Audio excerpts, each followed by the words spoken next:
Today, I'm going to show you how you can adjust your spin rivet nut tool for the ideal rivet nut placements. Spin rivet nut tool, the included air regulator. You simply spin it onto the tool.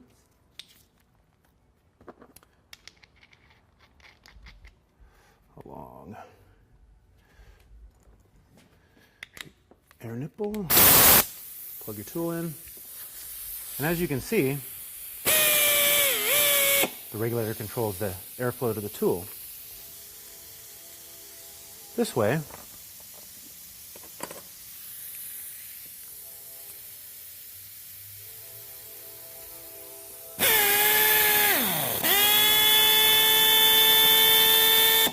you can set your tool for the ideal rivet nut placement.